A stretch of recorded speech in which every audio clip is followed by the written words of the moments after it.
ETV అభిరుచి ప్రేక్షక మహాశయులందరికీ మన న్యాచురల్ సూపర్ షెఫ్ వంటకానికి స్వాగతం సుస్వాగతం. మన పాకశాస్త్ర గ్రంథంలో ఈరోజు మనకి ఏ వంట రాసి ఉందో చూద్దాం. సో మరి సరే, కొన్ని కొత్త విషయాలు కూడా మీరు తెలుసుకుంటారు. మరి సౌత్ ఇండియాలో మనం చీజ్ అంటే ఏంటి, ఇది మన దేశపు కాదు. కొంతమంది ఏమో ఈ చీజ్ అంటే పన్నీర్ అంటారు. మరి ఇది సౌత్ ఇండియన్ వంటకాలు కాదు, ఇది పంజాబ్ నార్త్ ఇండియాలో వాళ్ళు ఎక్కువగా తింటారు అంటారు. ఈరోజు మనం చేసుకునే వంటకం పన్నీర్. అయితే ఈ పన్నీర్ అంటే మనం చీజ్ ఎన్నో రకాలు అనుకుంటాం కదా, అందులో ఫ్రెష్గా అప్పటికప్పుడు పాలు విరక్కొట్టి చేసేదే పన్నీరు. మన ఇండియన్ కాటేజ్ చీజ్ అని కూడా అంటారు. బటర్ పన్నీర్, పచ్చి బఠానీ ఈ పన్నీర్తో చేసుకునే డిష్ చాలా మంది చేస్తూ ఉంటారు. కుదరక కొంచెం కష్టపడుతూ ఉంటారు. ఈరోజు రెసిపీ చూడండి, పర్ఫెక్ట్గా మీకే వచ్చేస్తుంది.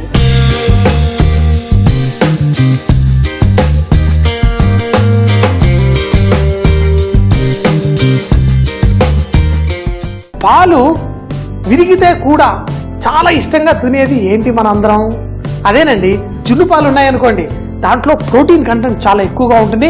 కొంచెం వేడి చేయగానే విరుగుతుంది. కానీ ఇలా నీళ్ళలాగా ఎందుకు సపరేట్ కాదంటే అందులో రిచ్ ప్రోటీన్ ఉంటుంది. చక్కగా జున్నులా పెరుగులా గట్టిగా వేడెక్కినా కట్టేస్తుంది. ఒకవేళ పాలని మనం సరిగ్గా స్టోర్ చేయకుండా ఎండాకాలంలో ముఖ్యంగా మీరు పాలు తీసుకొచ్చి పొద్దున వేడి చేస్తారు, మళ్ళీ ఏం చేస్తారు, పాలు మిగిలిపోతే సాయంత్రం కూడా మరోసారి వేడి చేస్తాం. ఎందుకు అంటే పాలు పాడవకుండా, అంటే వేడి చేస్తే మరింకో 6 గంటల పాటు పాడవకుండా ఉంటుంది. అదే పాలుని మనం కొంచెంసేపు మర్చిపోయి ఇంకో 4 గంటల తర్వాత కనుక ఇలా స్టవ్ మీద పెట్టామంటే పాలు విరిగిపోతాయి. విరిగిన పాలని మనం ఒక గుడ్డలో కట్టేసి టైట్గా చేసేసి దాన్ని ఒక ముద్దలా తయారు చేసి ఒక అరగంట తర్వాత దాన్ని కట్ చేసుకుంటే ఇలా ముద్దల్లా వచ్చేస్తుంది. మరి ఈ పన్నీర్ని మనం చక్కగా, ఎందుకంటే పాల రుచి ఉంటుంది, దీన్ని చిన్న చిన్న ముక్కలుగా కట్ చేసేసుకొని మనం కూరల్లో వాడేసుకుంటూ ఉంటాం. వెజిటేరియన్ భోజనాలు తినే వాళ్ళకి ప్రోటీన్ అన్నిటికీ ఈ పన్నీరే బాగా ఉంటుంది. పన్నీర్ అనేది మంచి పాలు తీసుకొని మనం ఇరక్కొట్టాలని చెప్పి ఇరక్కొట్టి పన్నీర్ చేసుకుంటేనే అది మంచి రుచి ఉంటుంది. అదే కొంచెం పులిసిన పాలని విరక్కొడితే అంత రుచి పన్నీర్లో ఉండదు. ఈ పన్నీర్తో అన్ని డిష్ల కంటే ఫేవరెట్ అయిన మటర్ పన్నీర్ అంటే నిజంగా చెప్పాలంటే ఒట్టి పన్నీర్ చాలా ఇష్టపడతారు. ఈ పచ్చి బఠానీలు దీంతో పాటు వేసుకుంటే కూడా భలే కమ్మగా ఉంటుంది. కానీ మన గ్రేవీ మాత్రం పర్ఫెక్ట్గా చేసుకోవాలి. పచ్చి బఠానీ అనేసరికి కూడా ఒక వార్నింగ్ మీ అందరికి ఇవ్వాలి. మీరు మార్కెట్లో వెళ్ళి ఈ పచ్చి బఠానీలు కొనేటప్పుడు ఒక్కటి జాగ్రత్త పెట్టుకోండి. ఎండిపోయిన బఠానీల్ని మళ్ళీ తీసుకొని నీళ్ళలో నానబెట్టి అలా వేసుకుంటే ప్రాబ్లం లేదు, కానీ అందులో కెమికల్ రంగు అన్నీ వేసేసుకొని చేసేస్తూ ఉంటారు. అలాంటివి కొనకండి. ఫ్రీగా ఇచ్చినా తీసుకోకండి. ఎప్పుడన్నా మీరు పొరపాటున కొన్న ఇంటికి వచ్చిన తర్వాత అందులో కొంచెం రంగులాగా అనిపిస్తే పడేయండి. మీ పిల్లలకి పెట్టి వాళ్ళ హెల్త్ పాడు చేయకండి. స్టవ్ వేడెక్కిపోయింది. మరి మన న్యాచురల్ రిఫైన్డ్ సన్ఫ్లవర్ ఆయిల్ ఏంటి, ప్రకృతిలోని కమ్మదనం, వైటమిన్ ఏ, డి అని గొప్పగా చెప్పుకుంటాం కదా. మరి ఈ ఆయిల్ని తగినంత వేసుకొని మనం డిష్ స్టార్ట్ చేసేస్తాం. ఎప్పుడైనా నేను వంటలు స్టార్ట్ చేసేటప్పుడు ముఖ్యంగా వేడి నూనెలో ఉల్లిపాయ వేశాను అంటే అందులో చిటికెడంత ఉప్పు కూడా వేసేస్తాను. ఎందుకంటే ఆ నీళ్లు తేమ అనేది తొందరగా ఉప్పుతోటి బయటకు వస్తుంది. ఈ సన్నగా తరిగిన ఈ ఉల్లిపాయల్ని చూడండి చక్కగా ఇలా వేయించేసుకుందాం. దీంట్లో చిటికెడంత ఉప్పు కూడా వేసేసుకుందాం. ఈ ఉల్లిపాయలు మనం ఇలా మటర్ పన్నీర్ చేసుకునేటప్పుడు కొంచెం ఎర్రగా అయ్యేంత వరకు చేసుకుందాం. ఎందుకంటే ఇందులో కర్రీ రెడీ అయిపోయిన తర్వాత మళ్ళీ మనకి ఆ ఉల్లిపాయలు కనపడకూడదు, అందులో గ్రేవీలా తయారవ్వాలి. ఉల్లిపాయలు మనం వంటల్లో వాడుకునేటప్పుడు తక్కువగా కుక్ అయినప్పుడు ఏంటంటే ఆ తినేటప్పుడు ఉల్లిపాయలు కనిపించే విధంగా, ఒకవేళ ఆ ఉల్లిపాయలు కనపడకూడదు, అది పూర్తిగా ఇందులో కలిసిపోవాలి అంటే మనకి చక్కగా బంగారు రంగు వచ్చేంత వరకు ఫ్రై చేసుకుంటే తర్వాత ఆ గ్రేవీలో అవి కరిగిపోయి మీకు ఉల్లిపాయలు కనపడకుండా ఉంటాయి. ఉల్లిపాయల్ని మనం ఎర్రగా ఫ్రై చేసుకుంటే కనుక దాంట్లో ఒక మంచి తీయటి కమ్మటి సువాసన మనకు వచ్చేస్తుంది. మన బిర్యానీలు వాటిలన్నిట్లో ఏంటి, ఉల్లిపాయలు మంచిగా బ్రౌన్గా ఫ్రై చేసి ఆ అన్నంతో పాటు వేసుకొని తింటూ ఉంటే ఓహో భలే కమ్మగా ఉంటుంది. ఈవెన్గా బ్రౌన్ కలర్ వచ్చేంత వరకు ఫ్రై చేసుకుందాం. ఇప్పుడు మీరు ఉల్లిపాయలు చూస్తే చక్కగా ఫ్రై అవుతూ ఉంది. ఇందులో మనం అల్లం వెల్లుల్లి పేస్ట్ వేసుకుందాం. అదే నార్త్ ఇండియాలో అయితే కొంతమంది కేవలం వెల్లుల్లి పేస్ట్ వేసుకుంటారు, కొందరికి అల్లం వెల్లుల్లి పేస్ట్ ఇష్టం. ఇప్పుడు చూడండి, ఇదంతా చక్కగా కుక్ అవుతున్నప్పుడు మనం ఇందులో మసాలాలు వేసుకుందాం. మరి మసాలాలు వేస్తే, కారపొడి వేస్తే దీంతో పాటు మాడే అవకాశం ఉంటుంది. అందుకని కొంచెం అంత నీళ్లు పోసుకొని మనం మసాలాలు వేసుకుందాం. మరీ ఎక్కువ కాదు, కొంచెం నీళ్లు వేసి కారపొడి, అలాగే కొంచెం అంత ధనియాల పొడి. ఇప్పుడు ఈ మసాలా కూడా చక్కగా పర్ఫెక్ట్గా కుక్ అయిపోతుంది. ఇందులో మంచి గ్రేవీ చేసుకోవడం కోసం ఇప్పుడు ఈ ముద్దలాగా ఉన్నదంతా చక్కగా కరిగిపోయి మంచి టేస్ట్ వస్తుంది. దీన్ని మరింత టేస్టీ చేయడం కోసం టమాటో ప్యూరీ వేసేసుకుందాం. ఇప్పుడు మన టమాటో ప్యూరీ, ఈ మసాలాలు అన్నీ చక్కగా కుక్ అయ్యి మనకి ఒక మంచి పర్ఫెక్ట్ గ్రేవీ రెడీ అవుతుంది. కానీ నా దగ్గర ఈ గ్రేవీని ఇంకా పర్ఫెక్ట్ చేయడం కోసం ఒక జాదూ మంత్రం పొడి ఉంది. అలాగే దీంట్లో మంచి సువాసన ఇవ్వడానికి కూడా ఒక హర్బ్ ఉంది. ఈ రెండింటి గురించి తర్వాత మాట్లాడుకుందాం.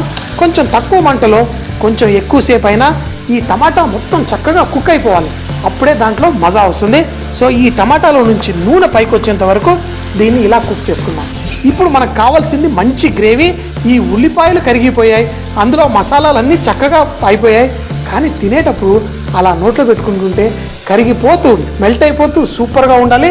అందుకని చెప్పేసి ఈ గ్రేవీ మంచిగా అవడం కోసం మనం ఒక జాదూ అన్నాను కదా, ఏం లేదండి, జీడిపప్పు తీసుకొని, అంటే వేయించిన జీడిపప్పు పొడి అయితే ఇంకా సూపరు.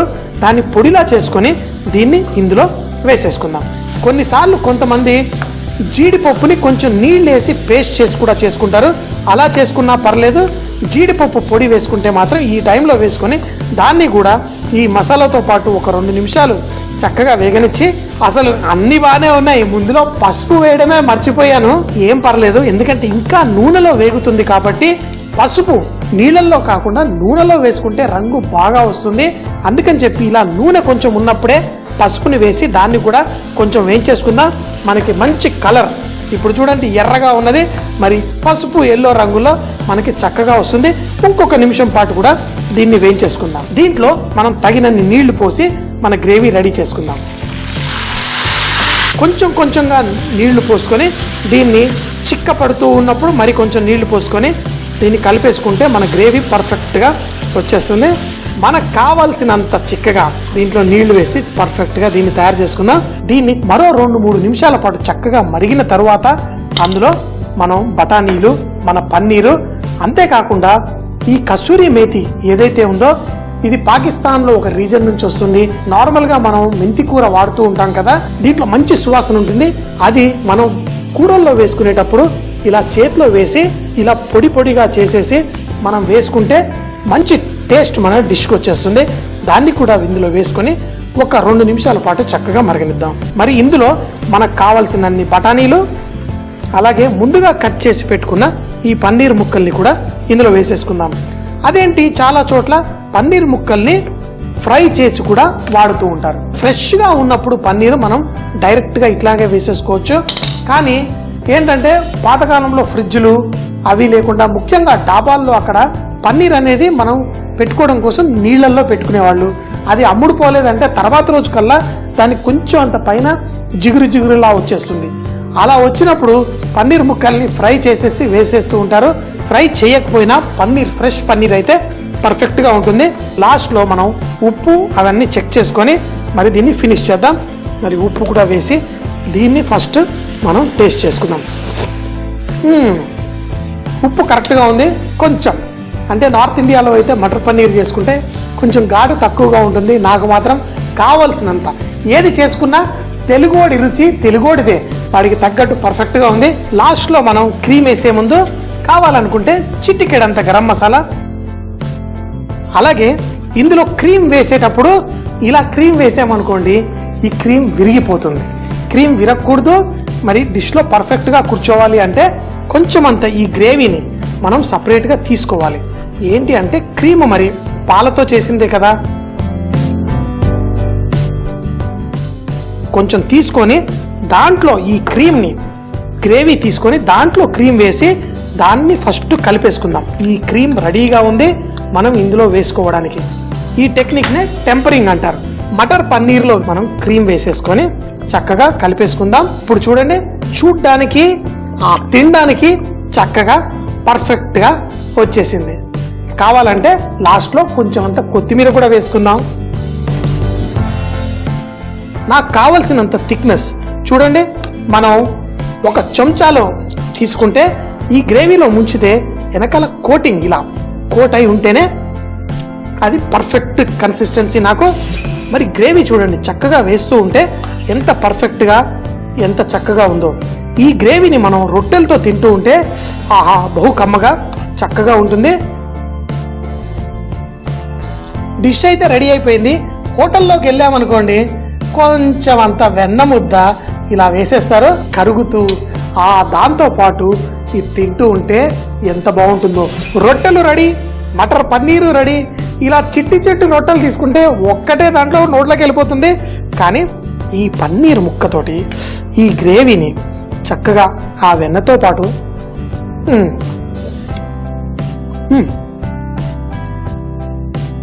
భలేగా ఉంటుంది. మరి పన్నీరే కాదు, అందులో మనం వేసిన పచ్చి బఠానీ కూడా మంచి టేస్ట్ తోటి గుమగుమలాడుతూ భలేగా ఉంటుంది. మటర్ పన్నీర్ తయారు చేసుకోవడానికి ముందుగా పన్నీర్ ముక్కల్ని కట్ చేసి పెట్టుకోవాలి. ఇప్పుడు మూకుళ్ళలో నూనె వేసుకొని సన్నగా తరిగిన ఉల్లిపాయలు వేసి బంగారు రంగు వచ్చేంత వరకు చిటికెడంత ఉప్పు వేసి కుక్ చేసుకోవాలి. ఉల్లిపాయలు బంగారు రంగు వచ్చిన తర్వాత దాంట్లో కొన్ని నీళ్లు పోసి కారం, ధనియాల పొడి వేసి కుక్ చేయాలి. దీంతో పాటు టమాటో ప్యూరీని కూడా వేసుకొని దాంట్లో చిటికెడంత పసుపు అలాగే జీడిపప్పు పొడి కూడా వేసి దాన్ని కుక్ చేసుకోవాలి. చక్కగా నూనె పైకి తేలుతున్నప్పుడు దీంట్లో తగినన్ని నీళ్లు పోసుకొని కుక్ చేసిన తరువాత కొంచెం అంత కసూరి మేతి పొడి అలాగే 2-3 నిమిషాల పాటు మగ్గిన తరువాత ఉడికిన పచ్చి బఠానీలు అలాగే పన్నీర్ ముక్కలు కూడా వేసి చిటికెడు గరం మసాలా వేసి కుక్ చేసుకొని దాంట్లో కొంచెం అంత క్రీమ్ చూపించిన విధంగా వేసి కొత్తిమీర కూడా వేసి దీన్ని వేడివేడిగా రొట్టెలతో కానీ అన్నంతో కానీ పులావులతో కానీ వడ్డించుకుంటే చాలా బాగుంటుంది. చూసేశారు కదా ఈ రోజు వంటకాలు. మళ్ళీ రేపు ఇదే టైం కలుద్దాం. అప్పటిదాకా సీ యూ, బై బాయ్.